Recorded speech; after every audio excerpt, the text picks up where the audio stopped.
Hi guys and chapettes, this is Stacey McLennan of Unity Peace Patrol News. This is an emergency broadcast that I've just put up. We've got Michael O on the panel this morning, and the time is 11:33. Sorry about the delay there. There was a bit of a technical glitch with feedback. Are you all okay now, Michael? Yeah, I'm fine. You can hear me all right, yeah? Absolutely. Brilliant. Right, this is an emergency broadcast for the Liverpool Bank of Love. We can't put a price on obviously love, and you can't put a price tag on the fact that there's assistance there right now, but there's assistance on both sides, guys. I mean, oh God, I mean, I'm literally sitting here in shock at the videos I've saw of the police officers. Some of the imagery is absolutely disgraceful. You know, they think they're above the law here. So our little friends at GCHQ, welcome, hello, and glad you're listening, because you can put these idiots to rest and obviously push them away, and hopefully put a stop to all this nonsense, because that's what it is with this police. They're all a bunch of people that just talk nonsense, and yeah, Michael O, we've got on the panel anyway, and he is a no-nonsense kind of guy. So got a lot of information and a lot of guidance, I think, for the people that are on the broadcast today, and that are actually on the ground. So bit of information regarding it. The address is 31 Castle Street in Liverpool. If you guys can get down there, it would be a really big beneficial sort of help, even if you can get down there for 10 minutes just to stop these bully boys and girls, because we can't leave out the girls in this, to be quite truthful. They're sheep, you know, they're just doing their job, but also so were the Nazis in Germany, right, Michael? Quite true. I mean, I'm only doing my job is no excuse. Exactly. But I actually did post up on my own personal Facebook for your advice, Michael, to say, look, get a megaphone and read out section 26 of the Criminal Courts and Justices Act 2015. I think I've said that the wrong way around, but it's the Criminal Justice in Courts Act 2015. That's it. Yeah. Yeah, a very important piece of legislation. Like I said on the last broadcast, I am shocked and that very few police officers actually know about this. And I think it's going to come as a pretty awful shock when they realise that this has now been in force for 17 days, and they are going to get themselves arrested because if they think they're beyond the law, they're not. They're not above the law, and this piece of legislation is the one that really says you're not above the law, and yes, ordinary people can take you down. Oh, absolutely. I reckon so. I mean, there's section 24A of PACE, I believe. Yeah, section 24A, that allows a normal member of the public to arrest somebody who, in their view, is committing an indictable offence, and that includes the police. The thing is that the police officer is acting improperly. They're acting contrary to the powers and privileges of the officer constable. Then they're not acting as a constable. Which is because if you read legislation, it will always give power to a constable, and that's quite clearly stated in a lot of legislation. If they don't, then they're not acting as a constable; they're acting outside the bounds of their office, and therefore they are open to arrest and prosecution, the same as anybody else. Indeed, and if you could, well, basically, I've got the legislation right in front of me now, guys. I'll share that with you. But you can actually download that as a PDF to any smartphone. If you guys have a internet on your phones, that you are down there, get that there. Get that on your phone and read it out to the policy officers, and they'll if they don't know what you're talking about, that makes it all the better for you, to be quite truthful. I don't know whether you'd agree there, Michael. What might be better is, in addition to reading this out over a microphone, is to get somebody to print up enough copies for every police officer who is there to have their own personal copy, and just go up to them and say, look, this is something you should know about, and we're going to let you have a copy of this now. Read it, because if you carry on that's what can happen. They'll probably just some of the more sort of intellectually challenged members of Her Majesty's Constabulary are likely to just screw it up and throw it away. The more intelligent ones will actually read it and they'll start talking, and word will soon get around that, oh shit, here is a bit of legislation that can actually send us to jail for 14 years. It's going to actually be once they realise that they've no longer got this sort of cocoon around them, which means they're untouchable. I think it's going to sort of bring the police service up with a hell of a jolt. Like I said on the last broadcast, a lot of the issues are coming from the top of the police service, not from the lower echelon, like your constables, your sergeants, your inspectors, your chief inspectors, your superintendents, or your chief superintendents. I mean, your sergeants and inspectors are what we call junior and senior supervisory roles, whereas your chief inspector, superintendent, and chief superintendent are your middle management.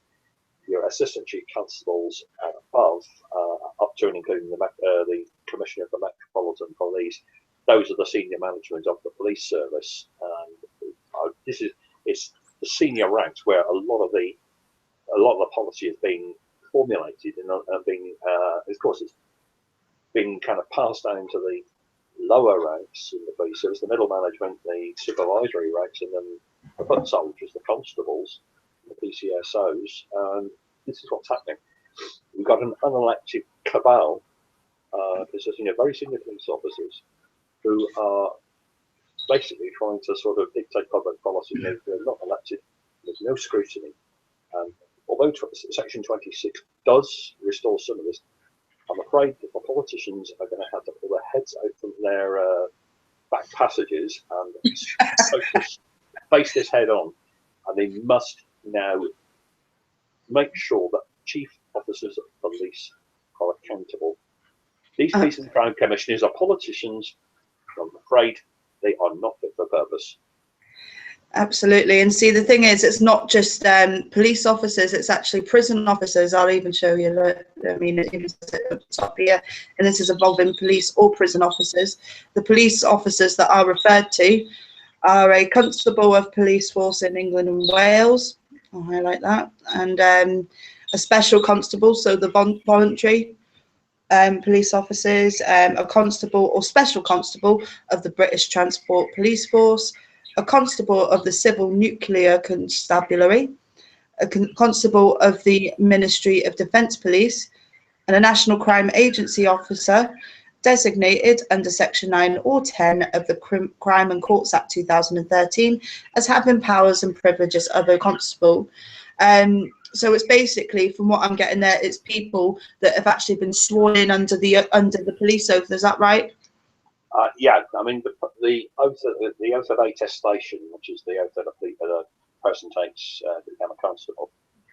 That has changed since I joined in November 1978. I mean, I can remember standing in a room at the field centre at Hendon in North London with about 50 other people, and we were all kind of reading from this aloud the words on the card. A particular oath. Now, the oath we swore was the original oath, and it's changed. The big change came in 2002 with the Police Reform Act, when it had to include human rights. It's a bit of a misnomer, really, because the Human Rights Convention, the European Convention on Human Rights, had been around since 1953, and it applied, even though the convention was not enshrined in English law, because the British government got taken to the European Court of Human Rights in Strasbourg over in Germany and Northern Ireland, and the British government was found guilty of breaching the European Convention on Human Rights. You are not allowed to detain people against their will, without trial, and without proper due legal process. And unfortunately, the British government has a very bad record of compliance with the European Convention on Human Rights. I mean, whereas the EU requires that all member states have signed signatory to the European Convention on Human Rights.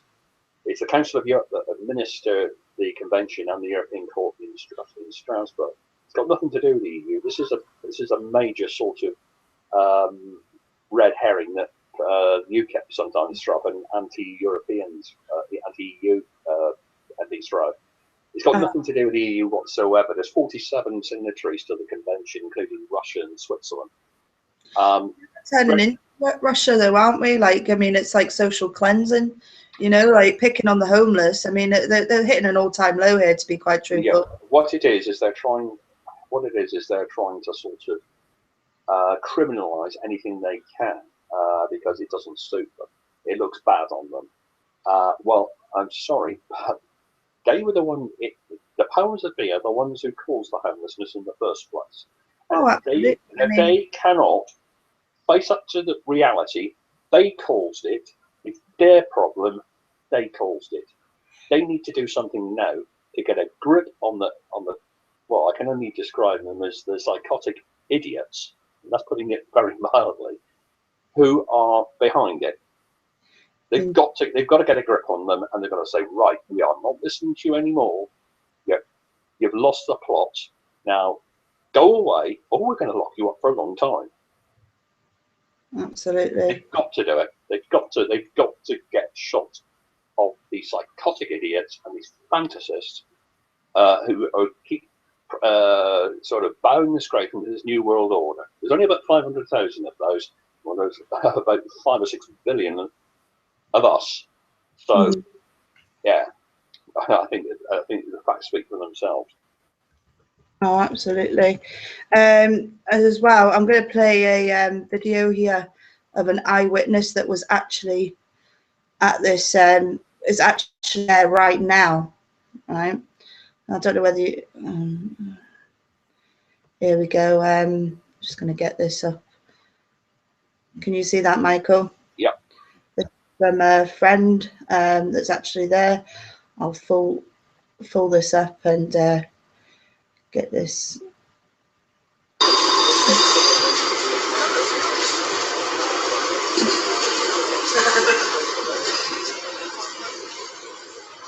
Smile.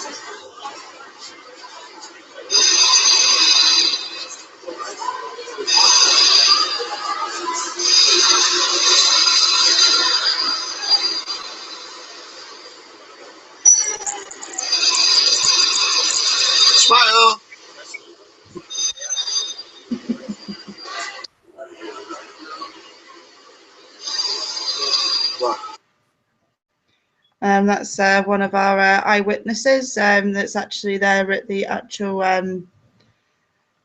event. I mean, them saying, you know, smile, like you gotta like the person's. Yes, it makes you wonder. Smile out. Is it wind? One of the officers, it was a bit on the rotund side. I couldn't make out whether he had white braid on the peak of his cap. Obviously, it's a bit too far away to see what accoutrements they've got on their shoulder straps. Look, I'll have a little look again. Yeah. And I'll mute it. And yeah, there's a couple of them with little white bits around their caps, Michael. Right, well, if it's white braid on their hats, the only officers who wear that white braid are superintendents and chief superintendents. There's a couple of them there. Yeah, and there's black, and if it's black, the only ones who wear black braid are inspectors and chief inspectors. Senior officers, that's assistant chief constable above. They've got like a sort of like a laurel branch sort of affair, what we call scrambled egg. Yeah. It's a senior officer, but those look like, if there is white braid on those hats, that's either a superintendent or a chief superintendent. If they are senior officers, obviously they're going to take full whack for any criminal responsibility. Surely this is a superintendent and a chief superintendent. A superintendent is normally in charge of overall charge of the station, and a chief superintendent, depending on the force area, they may be in charge of up to six or seven. Bailiff is there. Bailiff's there, guys. I see a guy in a white shirt. Just had an imagery just come in. I'll even share that with you. This is live. This is actually happening right now. So, do we know if it's just a certificated bailiff. No, it won't be a certificated bailiff. It's either going to be a court bailiff or a High Court enforcement officer. Oh yeah, definitely. Let me just get this presented to all our viewers here. We know which ones are known for causing trouble. We also know that the Guy Taylor's case, there was an action being taken against the High Court enforcement officer. You're absolute legend. I'm going to zoom in because, yeah, there's what? How many? There we go. There, if on the left-hand side of the picture, the police officer looking up. Now, he has white braid on his cap, and looking at his shoulders, I think you'll find I can just about make out a crown above a bar star. That's the chief superintendent, and the other one by the wall, he also has white braid. This one? No, it's these two. On the left-hand side, you've got two officers, two, yeah. One nearest the wall and one with his back to the wall. Now, those two have got white braid.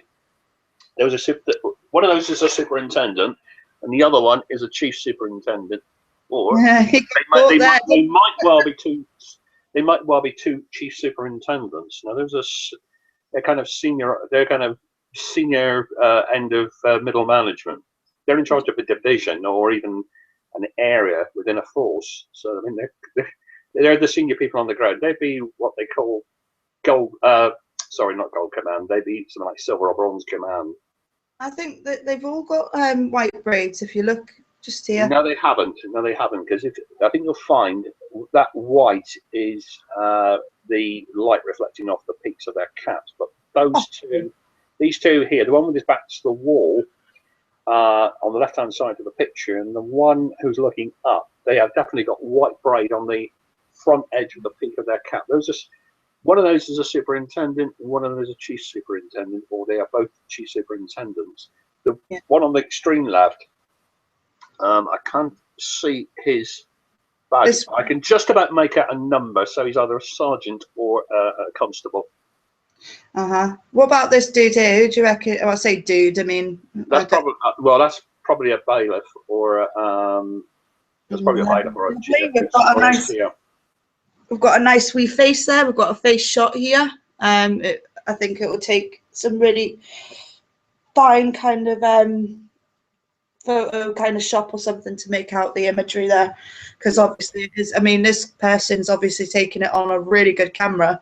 On a really good phone. The police officer you've got the little hand on. I mean, I'm looking at it now. Yes, and you can see that it is a crown above a bar star. So that's a chief superintendent. Let's see if I can. The one up by the wall with the white braid on his cap. Or this one. This one here, yeah, he could be another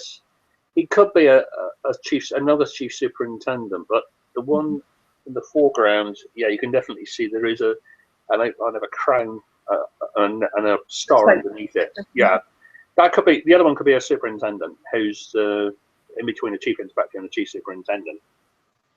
You got sort of middle management of the force there, and it's the senior end. He is a bailiff. Got ID on him. Look, I've just noticed that there. He could be a bailiff.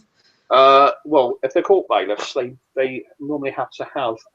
They normally carry out an ID card, their certificate, in a small pouch, which has got the Courts and Tribunal Services crest on the outside. It'll normally have HMCTS on the outside, or HMCS if they've been. To me, I haven't got my glasses on. I don't know whether you can see this yourself, but it looks like a really dark blue. It doesn't look black. I've seen them. Seen the black things, you know what I mean? They're like wallets, aren't they? They are wallets, yeah. It's very similar to a police warrant card. There's a flap which has got the force. In the case of the police, there's a flap inside that's got the force crest, either in enamel or embossed into the leather. It's leather, obviously. This looks like a really dark navy blue to me, though, Michael, to be quite truthful. I'm beginning to wonder if he is actually a bailiff, because there have been cases where evictions have been carried out by people who are not even authorised to carry out evictions. There's only two types of people who are lawfully allowed to carry out evictions.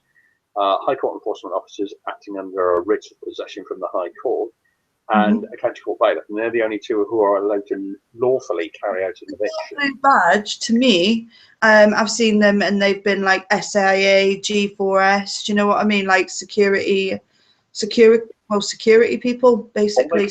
All G4S can do, if they are involved, all they can do is just secure the place after people have left. They must not touch any member of the public. If they're acting under the directions of a bailiff, the bailiff knows full well he or she must not allow any violence to be used. If they do, then that bailiff could be in a lot of trouble, and so could the whoever's helping him. Now, if it's G4S, it doesn't matter what private security firm is helping them. If there are successful prosecutions brought against the individual security officers, the SIA can de-license them, and the SIA, once they remove a license, they don't give them back. No, see, that's the thing. There's so if there are any G4S or any security officers who are listening to this broadcast as it's going out, and they work for G4S or anybody, and they're near there and they've been contracted to do this, just remember, you're not above the law. If you touch anybody, and you've got no right to do that, even if you believe you have, if you will have to stand in front of a court and you will have to prove, not the person you've assaulted, you will have to prove that you were acting lawfully. If you can't, at the very least you can look at is the loss of your license and your job. Yeah. The worst you can look at is serving time. And I know at least one security officer who assaulted somebody at a job centre and seriously injured them. And that security officer is now serving a prison sentence for grievous bodily harm. So, what's the maximum sentence for, well, GBH as I would class it, but it's actually grievous bodily harm? What would that? Well, there's two types of grievous bodily harm, Stacey. You've got the old names for them are unlawful wounding and malicious wounding. They come under sections 18 and 20 of the Offences Against the Person Act 1861. Unlawful wounding is where you cause somebody really serious injury, but you didn't intend to do that. You can get up to life imprisonment for that. Malicious wounding is where you set out to deliberately cause someone serious injury. And that carries a maximum of life imprisonment. The only issue is with GBH, with malicious wounding or GBH with intent to cause GBH, there's a very fine dividing line between that and attempted murder. So what the practice has been for a number of years with the prosecuting authorities is to charge the person with both attempted murder and grievous bodily harm with intent to cause grievous bodily harm. And then let the jury decide whether the defendant has intended to murder or whether they intended to cause just GBH.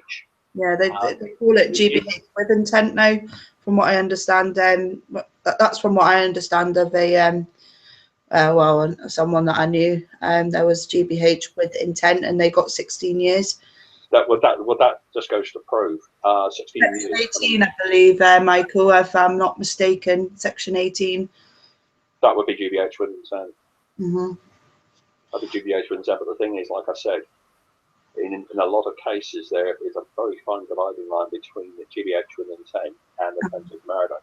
See, there's 4 minutes to go. The practice is to charge them with both and let a jury decide which it is. I know it sounds rather unfair, but believe me, it's the fairest way of doing it. A plea bargain, and any solicitor or barrister thinks they can get away with plea bargaining.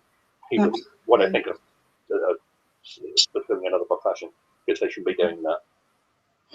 Right, with 3 minutes to go before the broadcast, hopefully you lovely people that are one of our viewers and listeners today, that at least one of you, if you are listening to this broadcast, have you got any advice, Michael, for any kind of heads up, what to look out for? One thing I hope that Merseyside police haven't been stupid enough to do, and that is use CS gas. CS gas is. They've got the matrix there. I mean, that's full fact. They've got one of their little. Well, see, part of the spray is basically it's what it's called capsicum. It's what is in chilies, and that's what they use. But they should not use that on anyone unless they are behaving violently. Indeed, their matrix there, from what I understand, they have. Yeah, I know. They used to be called the Operational Support Division at one time, or the Odds and Sods Division, as they were known in the force. It was rather unkind, but they were equivalent of the Met's infamous SBG, now called the TSG, and the Greater Manchester Police's TAU. It's their equivalent of GMP's TAU. It is known that some police forces have got CS gas. They were using it when they first started using gas to sort of subdue people. The trouble is, it is banned under international convention because it does such lasting harm to the lungs and other internal organs. And I believe, I'm not 100% sure, I believe they had to stop using it when a police officer accidentally and inadvertently inhaled CS gas after it was sprayed onto a suspect, and it caused major problem, and it caused major damage to his health, and as a result he had to be pensioned out of the police service. It was unfortunate, but I think it kind of drove home to the police just how dangerous CS gas is and why it should not be used. So if they have got CS gas, I would call on the Chief Constable of Merseyside Police. Don't be silly. You call people injury with that stuff, you're going to have to stand in front of a court and answer for it. You're not above the law. Section 26 of the Criminal Justice and Courts Act applies for the most junior constable in your force right up to you. Remember that.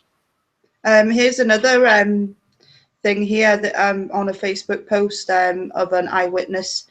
Again, let me just find this. They actually harassed a taxi driver out of a loading bay so they could park there. Naughty, naughty. Well, unless they got justifiable reason for doing that. That's abusive. Yeah, that is abuse of their power. That, I think, looks like it is actually a taxi rank, so the police had no business being on there. I think. Michael, by all means, yeah. It shows a loading bay. Look. Yeah, I can see that. I can just about make out the word "load" in front of that white response vehicle. This yellow van. It shouldn't be in there. There's nothing there. The bay has been suspended. If it was suspended, the sign which says it's a loading bay and gives the times, that would have a cover put over it to show it being suspended. That van can be quite lawfully ticketed. And I dare. And if there's any traffic wardens listening or watching this, I dare you to. Yeah. If you've got a mobile unit, guys, get down there as quickly as possible because you can cover a police vehicle.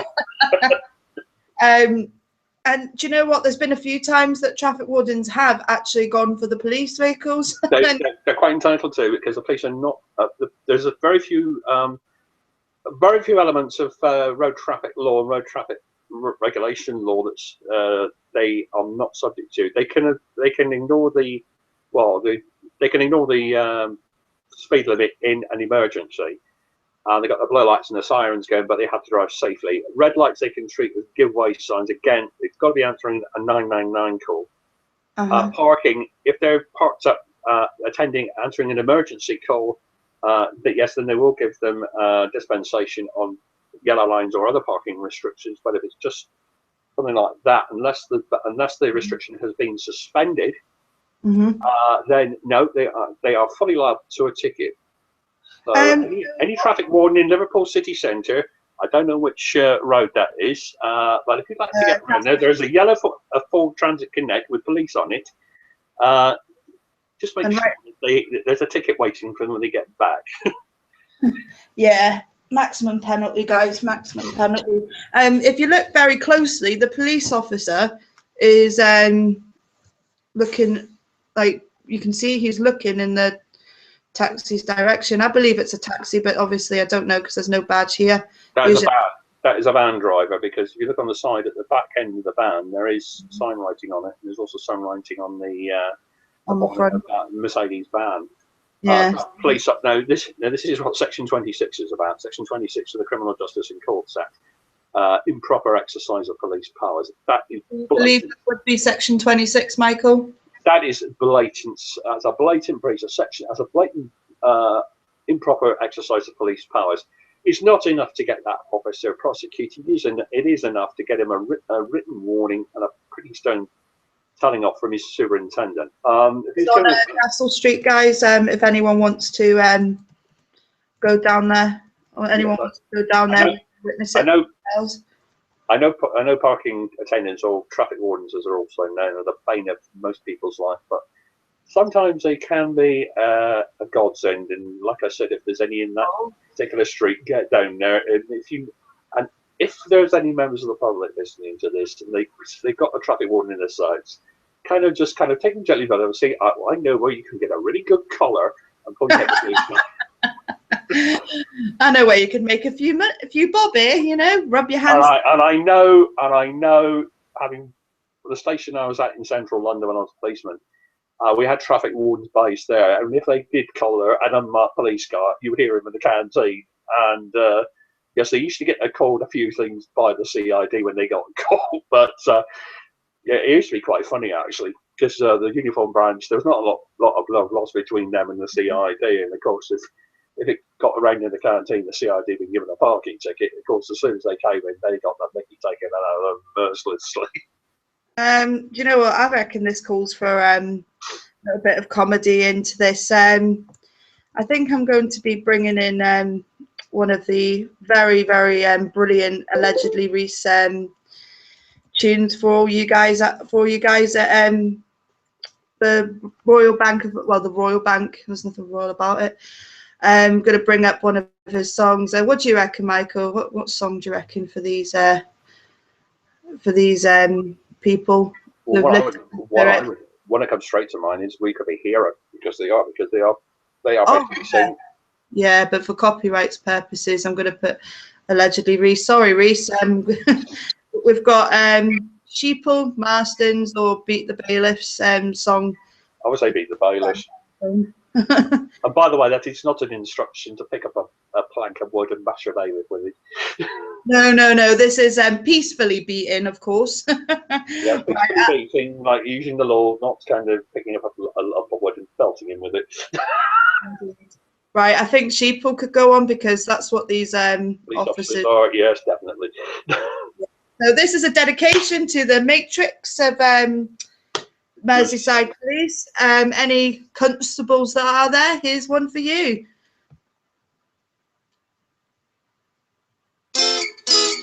Sheep so asleep, caught up in it all. Sheep even writing on my Facebook wall. They feel the need to spew bullshit on me. They don't know the world's a show, cause they're still under the spell.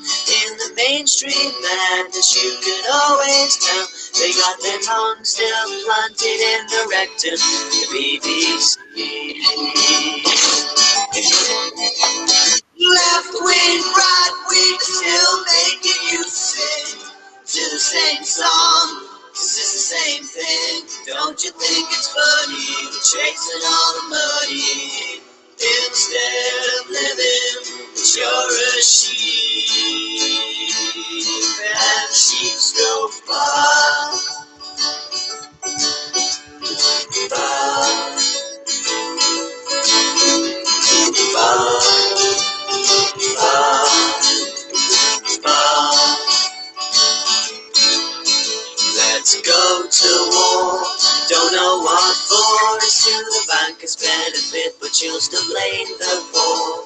Divide and conquer, still under Roman rule. Are your feet cold? Is your job a farce? Have you been to see a judge but still got fucked up the arse? Do you vote and wonder why your kids learn jack shit in school? Cameron, Farage, Miliband, you won't understand them, but on the same strings, by the same hand. One big corporation, but you lack an education. Lose your eyes and your lives, you don't stand. The sheep will go far, far,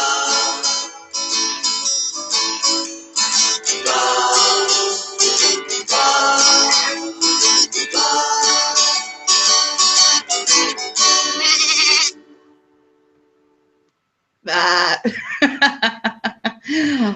You gotta love Reese, definitely. Reese, if you're listening, I have no copyright rights to your song, and I won't be claiming any royalties either.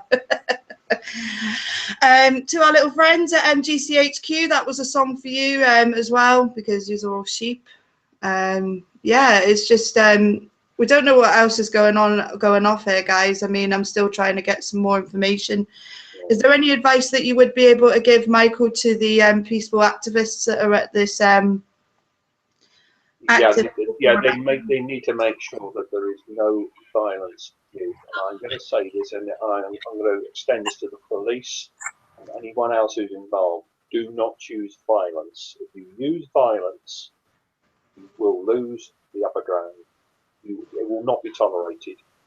Don't think that because you're wearing the uniform or you've got a piece of paper, it says you can, it gives you the right to use violence. It gives no one the right to use violence on people who are there peacefully and are trying to live peacefully. It is absolutely unacceptable. Whoever it is, whoever incites it, whoever it is, because if Matrix do behave in a violent manner, it will be the senior officers of the Merseyside Police who will be held to account for it. Oh, indeed. And I don't care what they say, they will be held to account for that, because I'm sure there are people and there are legal professionals who, like ourselves, have had just about a bellyful of this corrupt government and corrupt police force. They are going to say, right, we're going to bring these bar stewards to justice, and I think we could see some chief constables even facing the court. And like I said earlier on, Section 26 of the Criminal Justice and Courts Act applies to all police officers regardless of rank. And what a lot of people don't realise is that constable is not just a rank in the police service, it's the officer, every police officer, regardless of rank, from a constable right up to the Commissioner of the Metropolitan Police. They all hold the same office, head of constable. So when you see constable in a piece of legislation, that's exactly what it means. It means all ranks within the police service. They're not above the law. What about PC Trotter? Is he actually subject? PC Trotter is a fictitious character, and I'm sure the GMP, the sergeant the young sergeant from GMP who arrested him for impersonating a police officer, probably had the toe of his inspector's boat up his rectum very soon after arriving in the custody seat, because I mean that made the Greater Manchester Police look a laughing stock, especially when they went out on YouTube. Also, I don't think that his inspector would have been very impressed with it. No. Neither would the CPS. I think probably the CPS guy at the police station probably nigh on sort of fell about the floor laughing and said, "Don't be a stupid Wilf, get rid of him." It just makes the police look silly. It makes a decent coppers. Gives them a bad name ultimately, doesn't it? It degrades them. It degrades the police service. People will not take the police service seriously. I mean, like I said on the last broadcast, there are decent, good, honest, decent officers, and they just want to come to work, do their job, protect the community, and uphold the law. And they don't need idiots like that sergeant who basically thought, "Oh well, here's a chance for me to meet my targets." Whoever decided to bring those targets should be locked away in a secure unit and kept there, because we know what they're up to. They're trying to ramp up the unrest between the police and the public. It ain't going to work. So they might as well get used to it. We know what's going on, and the sooner GCHQ pass that message on, the better. And there's PC Trotter. Yeah. Here's our wee pal, PC Trotter. Hi, mate. If you're listening, if not, get your trotters down there, and yeah, I'll tell you what, the megaphone and the it's true. I mean, it was GMP, but it's got a tiny little eye in there. Yeah, GIMP. Yes, it's got corporate in the back. So I think that I'll tell you what, PC Trotter. I mean, I've never actually come into contact with the man behind the mask himself, but from what I hear of him, he's a really gentle person, you know, and he just very nice. He's a very nice guy, actually. The guy who kind of hams it up with your pardon. hams it up. Love it, love it. I mean, maybe he could be down there, sort of handing out handing out the Section 26 printouts. If anyone can get there, if there's a printing shop nearby, I'm sure they'll be able to help you out. If you just, I'm sure they jump at the chance to print up about 50 copies of it. That's £5. I mean, especially the little businesses. They're getting fucked over by the government anyway. So, you know, just a couple of sheets of paper, you know, just to help out those in need. Because at the end of the day, it could be any one of us that are homeless. This is what it all boils down to. But the police corruption is there, and it is absolutely there right now. It's live. I mean, it's 12:15. I'm still trying to get a few updates here. I'm just having a look and seeing what's going on. I can just button there a minute, Stacey.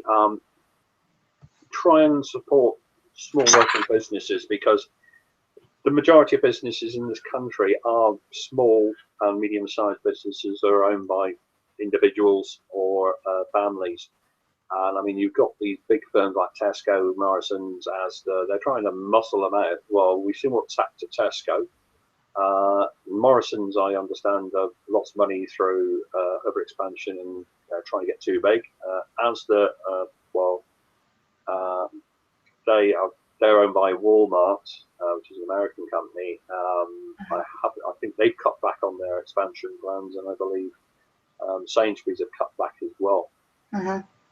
So I think hopefully the tide is beginning to turn. But if you can, try and support small local businesses, because they're the backbone of communities. They are what provides what's called social cohesion, which is what the common purpose are trying to break up. Social cohesion is like a sort of an invisible glue that holds communities together. Of course they are. They're trying to what's the word?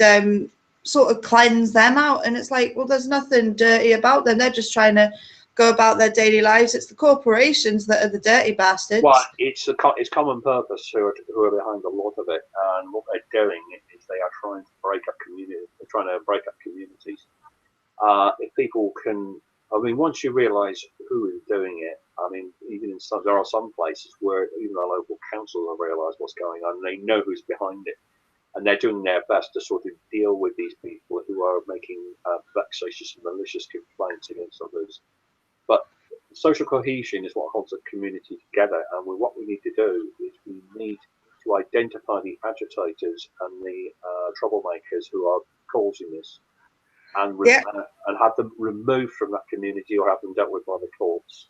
I mean, there are justices of the peace and there are district judges within the magistrates' court and the county courts. I mean, I've come across them.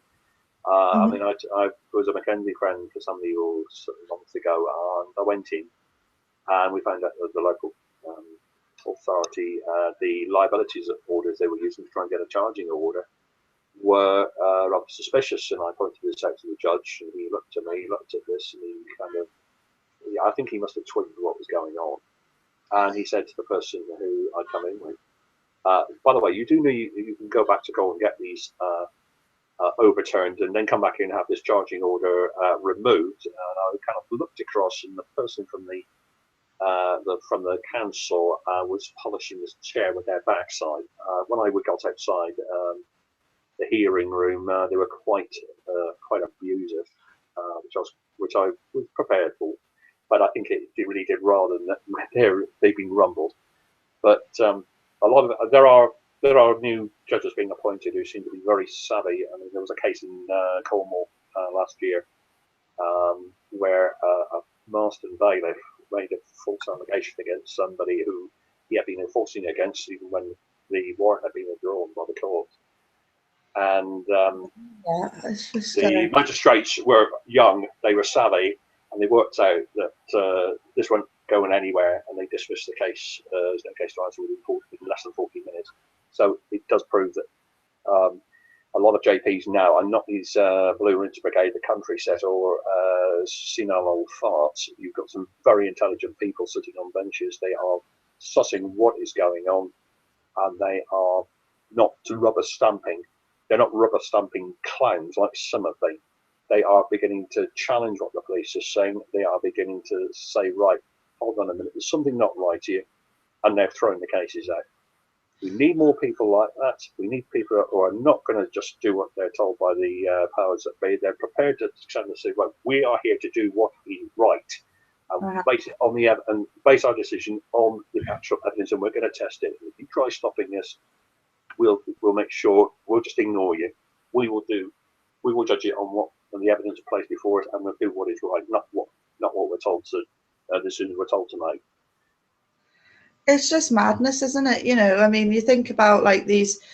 I think the numbers are going up with the amount of people that they've helped at the Bank of Love, and you just think like there's 50 plus people that they've helped, and they've gone, listen, this is what we're doing. We're feeding them. We're giving them a shelter for the night. I mean, this is something the local authority should be doing. I mean, the Salvation Army. They used to have a big hospital. They used to have a big hostel in the Plymouth area, and that's had to be scaled back. They used to keep a lot of homeless people off the streets. They've got an even bigger place somewhere else in the city of Plymouth, where they can accommodate homeless people. And the number, there was something called Nazi from the council. There were a lot of people camped on a place in a part of called West Hoe, and they were camped in tents. And what they would do is, in the morning, first thing in the morning, before anybody sort of started walking around, they'd plug up their tents and they'd be gone. And these little Nazis, that's the only word I can use. They're Nazis in uniform, and I think once the police put that uniform on, like these people have done this morning, so if you coppers are listening in on this, you put that uniform on this morning and you probably thought, right, let's go and do some damage, and this is doing damage and it's a social cleansing, but you're too blind to see it because of all the cover-ups on other sides of stuff. Do your homework, get your information, and look up section 26. You know, it's going to affect. Sorry. I was just saying that bit because it is going to affect them. It's going to have a detrimental effect on them. One thing they have found is that police officers have been exposed to neurolinguistic programming.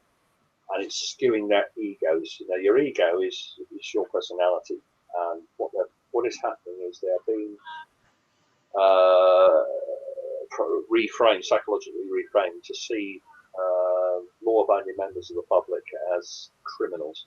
The trouble is, eventually, something seems to sort of click, and the ego starts to fight back. It knows the ego itself knows it's being attacked, and eventually it will say, hold on a minute, there's something going wrong here, and it starts to fight back, and you get this, it's like a conflict going on inside you. It's what happens when you have a psychotic episode. It feels like you've got a fight going on inside you, and then eventually something will give, and you feel what I can only describe as a ripping sensation inside you. Before that, you will get the most frightening sort of thoughts that people are trying to kill you. You got voices in your head trying to tell you to destroy yourself, commit suicide, things like that. You will also think you're the Messiah. That is something that's called Messiah complex. That bit is called Messiah complex. I know one chap. He was standing in full sight of a police station, starting naked, reading passages from the Bible. Not surprisingly, he got brought into the police station, but then he was taken to a psychiatric unit because obviously he had suffered a psychotic episode. Some idiotic shop manager said, "Oh, he's a flasher." Luckily, one of the police who attended, they said, "No, this guy isn't." Obviously, they had dealt with that sort of thing before they knew what it was. They said, "No, this is a flasher. This is somebody who's something in his breakdown." Those couples are still in the job. Good on you. They're all good. Like I said, Stacey, there are good officers. I think there is, but at this precise moment in Liverpool, I don't think there's one police officer there that's going to be acting within the law. They're going to be. I reckon they are going to try and use violence. There's no good bones in their body if they're being there. There's no good. Go on. Sorry. Oh no, there's no good bone in their body. I mean, if they're sitting there, or they're standing there assisting the bailiff. Well, we don't know whether he is a bailiff, you see. still yet to get information on that, but I'm going to try and see if there's any more information coming through from eyewitnesses. And this is the thing. This is what ultimately these people are. They're observing because they're there.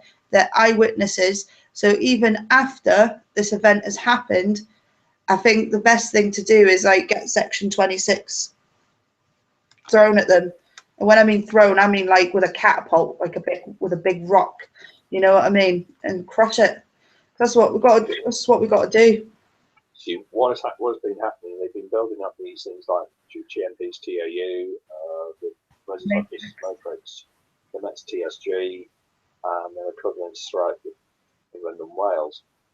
I don't know why, but it seems to attract a thuggish element within the police service, which truly isn't what policing is all about. You do need a police support unit where you have got a serious disturbance. Because if you've got a serious disturbance, I mean, I can recall one that happened on a Saturday night, but in central London, in one of the big nightclubs in the West End of London, and it was all hell let loose. Kind of the information in the Scotland Yard was putting out a call for every vehicle in the central London divisions to converge on Leicester Square. And it was a major, I mean, you're talking about 500 or 600 people who needed as many police officers as they could to restore peace. I mean, when we got there, I mean, there were bouncers trying to punch hell out of people. You had women kind of trying to get them apart. In the end, we basically had to hit them with our truncheons, and they were totally oblivious. That is the sort of thing we needed, something like the TAU or the Matrix. But the trouble is, these TAU's Matrix sort of divisions are being trained in a way that is more paramilitary than it is civil.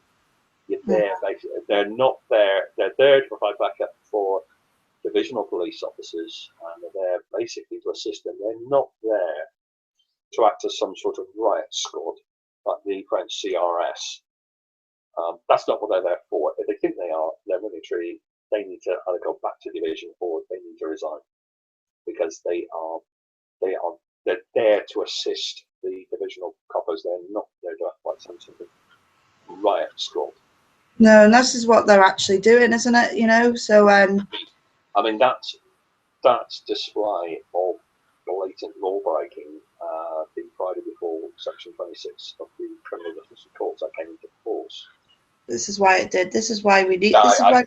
Like this, we need more legislation, if that, to enforce it even more and say, look, because they've got hundreds and hundreds, bloody thousands of laws and statutes, you know, that they should be remembering, and this is like one that could ultimately land them behind bars. Well, yeah, I mean, when I did my training, we had to know the law. Exactly. These days, and none of them seem to know the law. You kind of say to them, "Well, surely you're aware of da da da," and they kind of look at you blank. They do. They look at you kind of look at them and think, well, the lights are on, but is anyone at home? This is the trouble. A lot of it, I mean, the rumour is a lot of police training is done with distance learning. I do know the Ministry of Defence Police, which is one of the national police forces. They do their training as a residential training course, 17 weeks at their training school in Essex. And when I was with them for quite a few years, and at that point, their training school was in Buckinghamshire, and it was a residential course. When I did my training with the Met, it was a 16-week course, and it was a residential course. You lived on the campus, and you were in the classroom from about 8:30 in the morning until about 5 o'clock in the evening.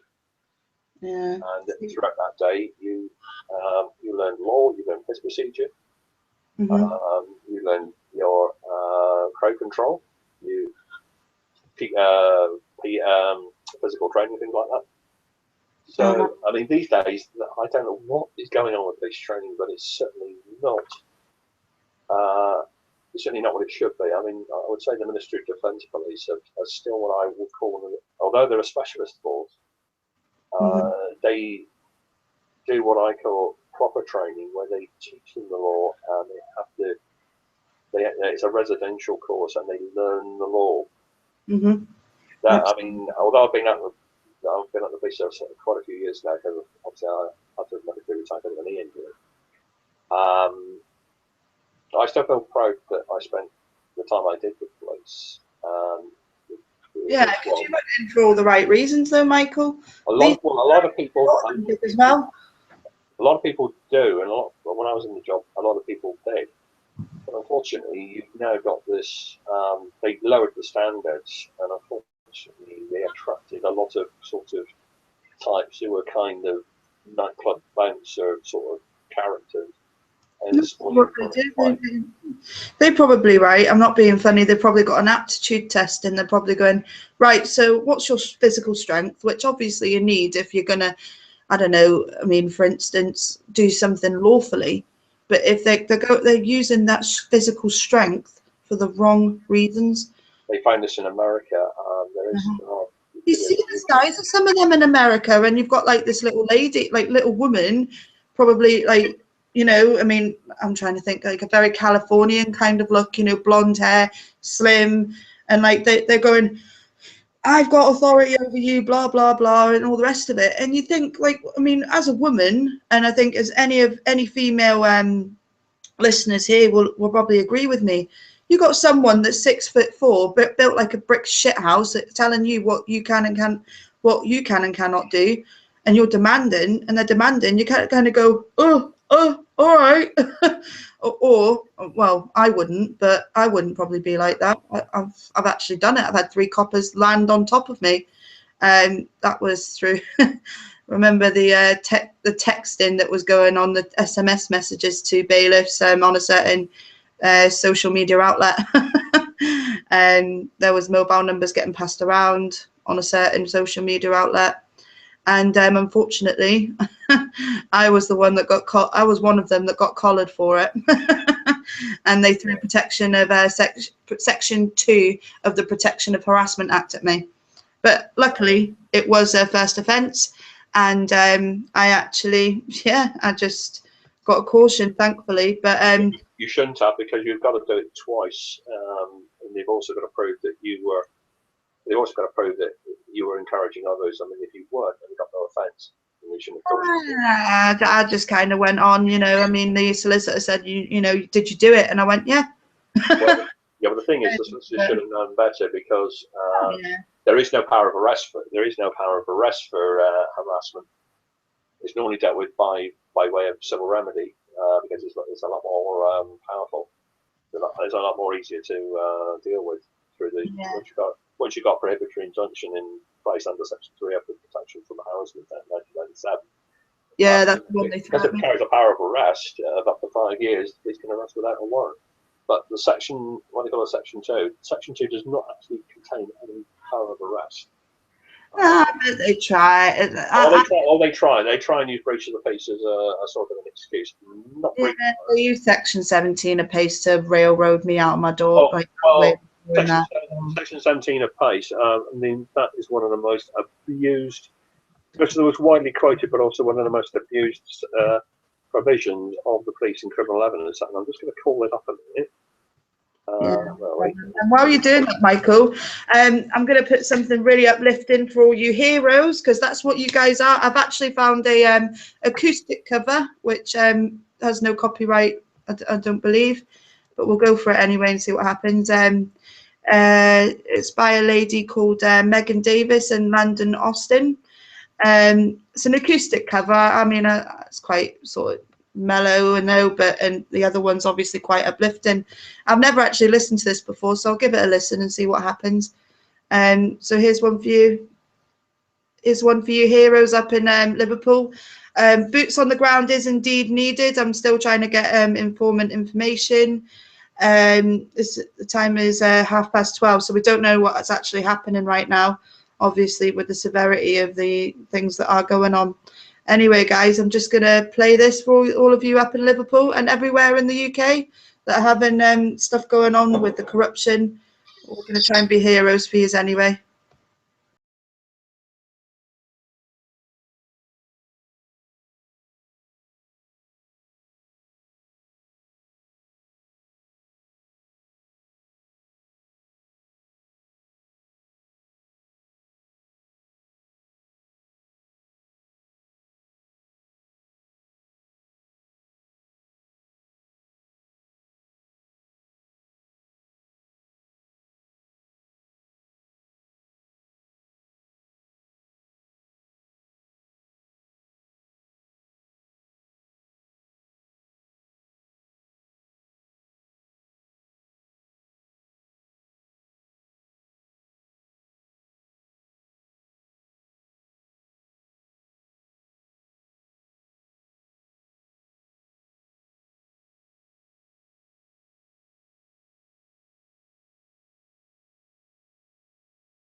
BEA Beautiful. I actually brought a tear to my eye.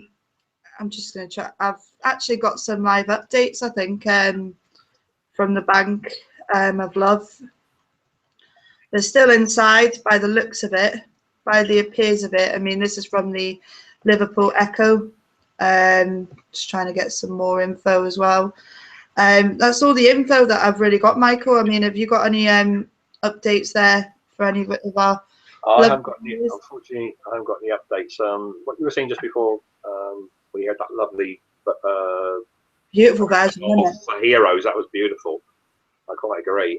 Section, you were talking about Section 17 of Pace. I've just had a look at Section 17 of Pace. And really and truly, I can see it is being misused. And yeah, definitely, like Section 5 of the Public Order Act. It is. Section 5 is, well, there is actually Section 5 of the Public Order Act, which they tried to use to stop you calling police names. Now, there is one on Night Cops on PIC TV. There's a Denver Cornwall couple with a bald head. Somebody calls him an effing prick. He arrested the person for calling him that. Well, really and truly, that is not what Section 5 is for. There is a ruling by, I think it's the High Court of Appeal I think it was the High Court actually, in 2011. Mr. Justice Bain ruled, well, sorry, no, a police officer cannot be sworn at. The trouble is, they hope you don't know that. But they hope this particular officer got called an effing prick. The fact that he was behaving like one is neither here nor there. But it is abuse. And I mean, there was another one where you see a more experienced PC with 3 kind of trainees abusing Section 5, winding somebody up, mobbing them, trying to get them to kick off. That sort of behaviour is exactly what Section 26 of the Criminal Justice and Courts Act of 2015 was brought in to put a stop to. And every police officer who has seen those, that sort of behaviour on Night Cops or any of the other cop shows that they, observational cop shows they've got on TV, don't emulate them, because that is the worst side of policing. You will not get any respect from the public. You want the respect of the public, you earn it, you treat them properly. You do not behave like that, because sooner or later you're going to end up in front of a court. Exactly. Well, this about wraps it up, I think. But I can't obviously get up to Liverpool. I'm way down in the sunny old little county of Northamptonshire. You're in you're way down in Plymouth, where you right in the southwest of England. Yep, I'm right down here in Devon. Take you a right good drive. I mean, it would take you what, 4 hours to get to where I am? Well, to London it takes about 4 hours by road, 3.5 by rail. To get to Liverpool from here, we're probably about 6 hours by rail. By car, round about the same. Yeah, it took me about 2.5 hours. 2.5. Somebody had a jet-propelled helicopter. I'm probably there in about 5 minutes. But, yeah, no problem. I'll get you there. Yeah. Right, this about wraps it up, guys. Thanks very much for listening. I'm going to leave with a bit of an inspirational quote from a very inspirational person that indeed needs some heroes tomorrow, I believe. Well, I say I believe, I know, and everybody else knows as well. I'm just going to present this to everyone. Can you guys see that? Well, obviously it's just you, Michael, there. Can you see this? Yeah, it's Tom Crawford. Hello? Yeah, I'm here. Tom. Yeah. That's Tom Crawford. Sorry. I've got a lot of respect for Tom. I mean, despite what he's going through in his own life with the cancer, I mean, it just proves the strength of spirit in the human being. The human spirit, they try to smash it, they try to destroy it, but unfortunately, it's where you can destroy the physical container, but you can't destroy the spirit. The spirit is indestructible. Definitely. I'm going to read out this quote to you guys. If your actions inspire others to dream more, learn more, do more, and become more, you are a leader. Tom Crawford, an inspiration to others. What a beautiful set of words there. I mean, this is what we're all not like. We've all got to be an inspiration to each other. You know, you can't just go about doing. This is what this is about, like why I set up this channel. You know, it's unity, and it's peaceful unity. This is what this is about. Would you agree? Yeah, I mean, we've all got our gifts and our talents that we bring into this world with us, and it's how we use them during our physical lives in this world that we're remembered by, and our achievements, and that's what we're remembered by. But Yeah. never forget, although the physical side of you may get crotchety, worn out, and eventually cease working, the spirit within you will never die. Oh yeah, definitely. I think if we keep our spirits up, and I think the thing is, I've always said this. This is why I've got this display picture on Unity Patrol. It's power of the people is stronger than the people in power. Now, this is what I feel we've got to get across to everyone, man, woman, and child. That if we all come together and stand in peace and solidarity at Liverpool, at Tom Crawford's. I mean, Glenys Craggs is a prime example of unity. Even though that she had an illegal eviction and unlawful eviction, may I add, people still came together and still stood with her, still tried to help her, even after the shutters were up, which is still an amazing act. People could have gone, oh, well, she's been evicted. But no, it's the aftermath and the impact of these corporate bar stewards. Nearly said the full word. The corporate bar stewards are actually, this is what we've got to say. Well, actually, you might have taken away everything, but you haven't taken our dignity. You haven't taken away the unity that's coming forward here. And I think it does need to come forward in more ways than one. What it does, you'll find, Stacey, is that when this sort of thing happens, it just strengthens people's spirit and determination. Oh yeah. Put a stop to it. Tom. Yeah, I mean, if they think they can destroy the human spirit, they can destroy communities. I've got news for them. You're going about it the wrong way. Oh yeah. Because all you're doing is you're strengthening people's resolve. The number of spirits that are coming to the fore, very powerful spirits. Right. I've heard say that at the moment there's a fight going on between good and evil, and that's very true. There are many good people in communities who you wouldn't give a second glance to, but by golly, they're beginning to show themselves now. And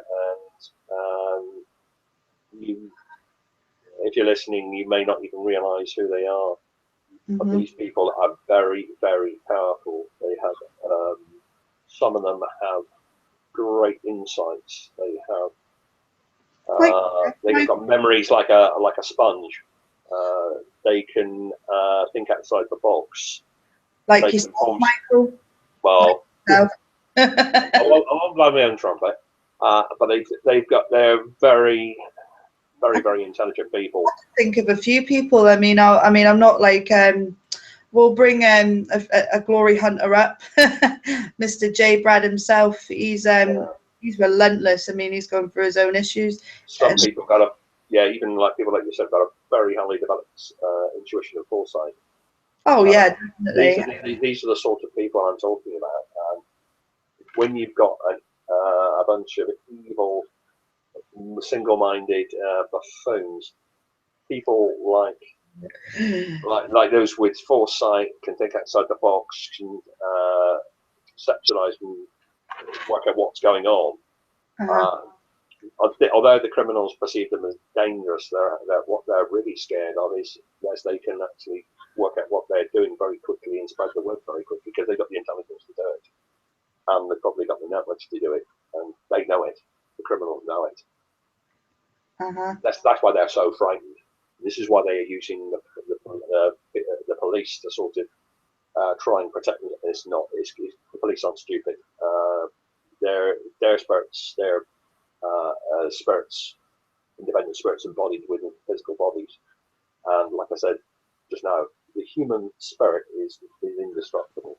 It's very resilient. I mean, they may try and skew their minds, but eventually that mind will go back to what it should be, and the ego will take back what has been and try out what has been somebody's tried to do to it, and they'll turn around. They'll just turn and say, "We're not going to do this anymore." So get used to it.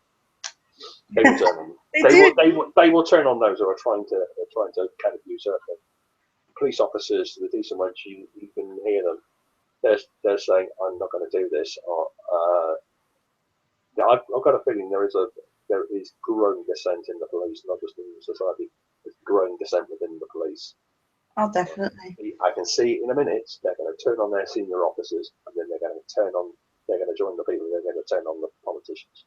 Oh, definitely. Well, the moment that happens, that is when it's game over for the politicians, it's game over for the bankers, and it's game over for the City of London. I think it's game over, but we've just got to come together.